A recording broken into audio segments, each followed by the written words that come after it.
di dekat bukit. Kemudian kondisi anak-anaknya sewaktu masuk belajar dengan saya lihat anak-anak ini masing-masingnya saya tes satu persatu. Kiranya kondisi anak ini membaca hurufnya, kita lihat membaca a'udzubillahnya sudah sama saja antara adnal khalqi dengan wasatul khalqi. Sama saja huruf ain dengan huruf alif. Jadi kita akan mencoba mempraktekkan di waktu itu apalah kira-kira yang cocok untuk anak yang semacam yang saya ajarkan ini. Karena walaupun bermacam ragam metode yang dipakai orang pada hari ini, ada namanya Al-Baghdadiyah, ada namanya yang bermacam ragam hari ini, yang talaqi dan sebagainya. Saya menarik untuk mengajarkan kepada anak-anak didik saya dengan metode Jibril. Yang barangkali metode Jibril ini adalah boleh kita katakan dengan nama taklid, boleh juga dengan sistem tiru, bukan studi tiru saja, tapi ditirukan oleh guru oleh murid kepada anak-anak, kepada gurunya.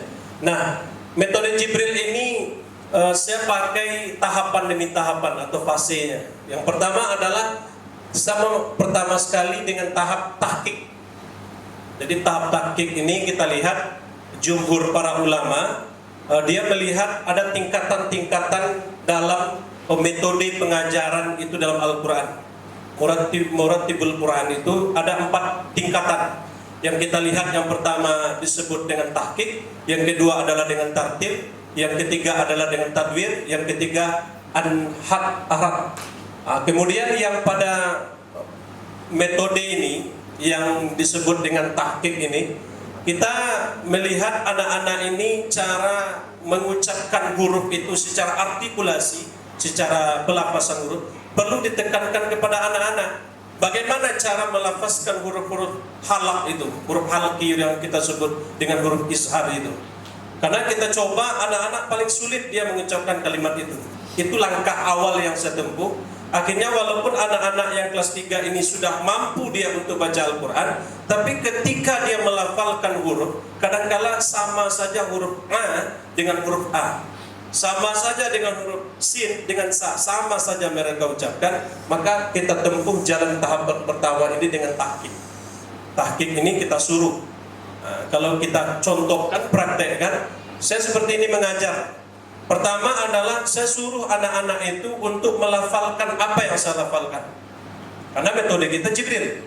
Kalau Jibril kan diperintah oleh Allah, diperintah untuk ditirukan apa yang dibacakan oleh Jibril oleh Nabi Muhammad. Jadi ini metode yang pertama itu adalah tahqiq. Kemudian setelah mampu dia untuk melafalkan huruf demi huruf, maka tingkatan yang kedua itu kita memakai sistemnya itu adalah tartil. Karena tartil ini kita lihat di dalam Al-Quran, warattilil Qur'ana tartila.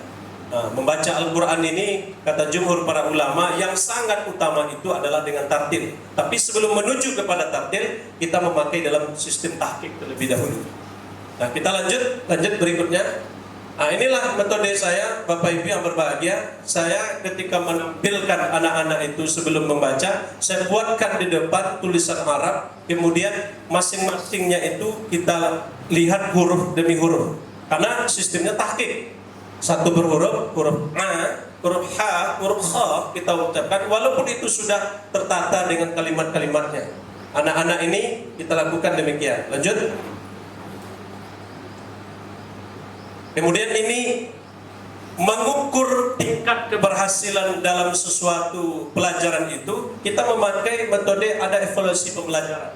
Mengukur kemampuan anak-anak itu sejauh mana. Maka metode yang pertama kita tes secara lisan.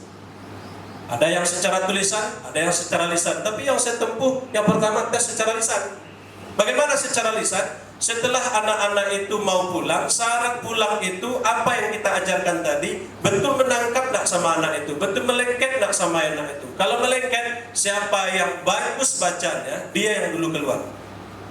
Kita cobakan praktekkan demikian kepada anak-anak. Maka tes lisan ini sering kita cobakan untuk anak-anak. 10 menit sebelum waktu berakhir, kita coba siapa yang bisa melafazkan yang kita ajarkan tadi. Siapa yang terbaik, dia yang dulu keluar. Yang kedua adalah memberikan penugasan. Dulu saya memberikan penugasan kepada anak, setelah yang diajarkan itu diulangi di rumah, kemudian dikirimkan videonya kepada kami sebagai gurunya.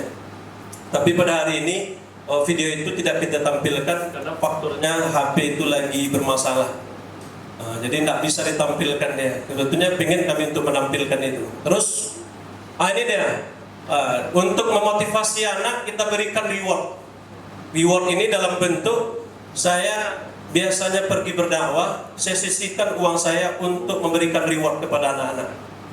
Reward ini bukan saja di tempat di Surau Batu, tapi di rumah saya karena ada rumah tahfiz. Anak-anak ini kadang dikasih uang 5.000, dikasih uang 10.000. Nanti saya cobakan di sini Bapak Ibu. Saya cobakan, walaupun 5.000 sudah siap dalam saku saya di sini. Ya.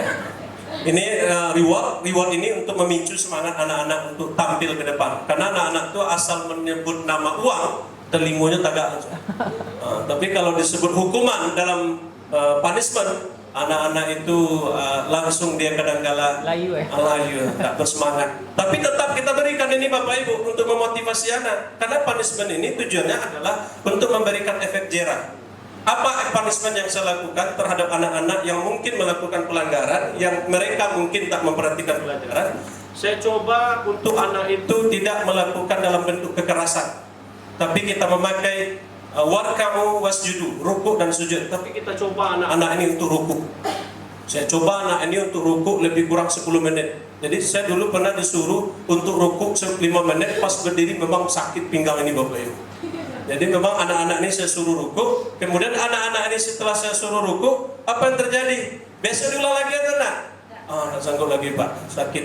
Jadi walaupun kita tidak memakai rotan, tak memakai ini, tapi ini bentuk memotivasi anak-anak supaya besok mereka memicu untuk semangat untuk lebih bagus dan bagus lagi.